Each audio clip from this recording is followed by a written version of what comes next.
By the early 60s, we had captured a device. It was actually during the Vietnam era, and we captured a Russian device called the LIDA machine, L-I-D-A, which was actually looked at by a guy named Ross Addy, one of the leading researchers, again, for military. He looked at this, and it was used for putting military prisoners of war into trance-like states using flickering lights and sound and electromagnetic field oscillations so that you would get in a very relaxed state, in a state where they could extract intelligence much more efficiently from you.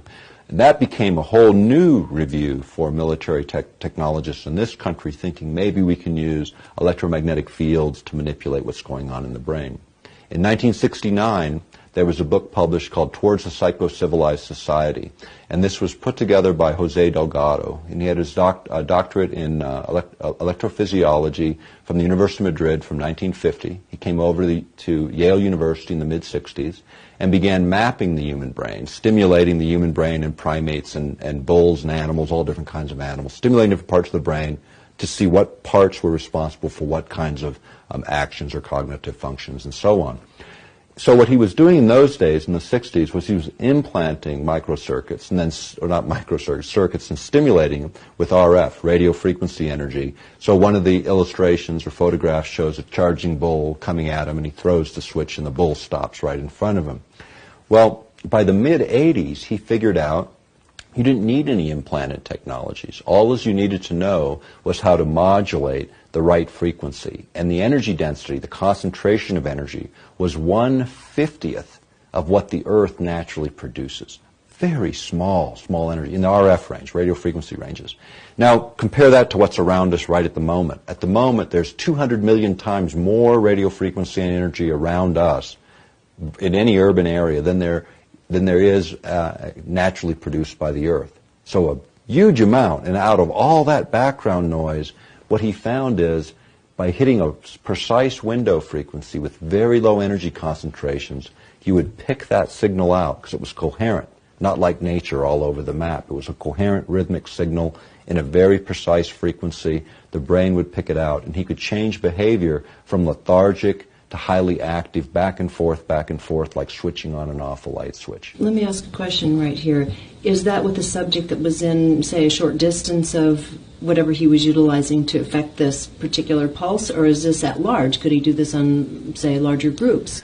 You could do it on an individual basis or a very large basis. In fact, if you go back to the work of J.F. Gordon MacDonald, he was a geophysicist at UCLA, and he was a science advisor to Lyndon Johnson. He wrote a chapter in a book called Unless Peace Comes, and the chapter was called How to Wreck Your Environment. But within that chapter was a section that said, if we could ever learn how to electronically stroke the ionosphere, this layer that begins about 30 miles above the Earth's surface that's electrically charged, if we could ever figure out how to electronically stroke it, he said, to get it to send a signal back to the Earth, we could affect the behavior of people over huge geographic areas on a hemispheric basis. And it wouldn't affect everyone. It would affect 70 or 80% of the population is what they more or less figured. But this was a technology that didn't exist in 1969. In the early 70s, Zbigniew Brzezinski referenced J.F. Gordon's work and said, this is a technology that will likely emerge. What has happened with a project that I wrote a book on some time ago, Angels Don't Play This Harp, about the HARP project, it was designed to do many things. As a side effect or a deliberate effect, this can happen. The fact is they generate the right kind of signal in the right range to override brain function. And that you can kind of look at the brain in sort of this way in terms of predominant brain activity. 1 to 4 hertz or pulses or vibrations per second. This is where you are in your deepest states of sleep. The next range, approximately 4 to 7 hertz. This is the theta range, the theta range. This is where you are between awake and asleep, when you're consciously aware of your dreams. This is where little kids are between 3 and 6 years old, why they have trouble distinguishing reality from imagination because of the way the brain works at that time. A little bit further up, you have the alpha range, 7 to, say, 11, 12 hertz in that range. This is where you are when you're in the zone, when you're doing your art, your reading, your research, when you're really focused. That's where you want to be. And then above that is the beta ranges, where people should be when we're actively having this kind of a dialogue. And then high beta is where you are in your agitated states. If you think about affecting the brain by analogy, similarly to dialing a radio station. You know, when you dial through the radio station, most of the energy is just static. You're static between the stations.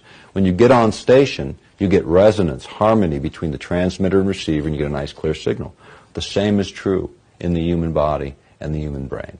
Whether you look at it at an elemental level, the elements that compose the body, or you take it all the way up to the organs of the body, you can create modulations, oscillations that will override the brain's natural rhythms. The brain will entrain or lock onto that external signal and begin to mirror it. By putting this coherent signal in. Right. Coherent, meaning rhythmic, not random. Right. And so it's not so much the amount of energy, it's the way the energy is manipulated. And so what they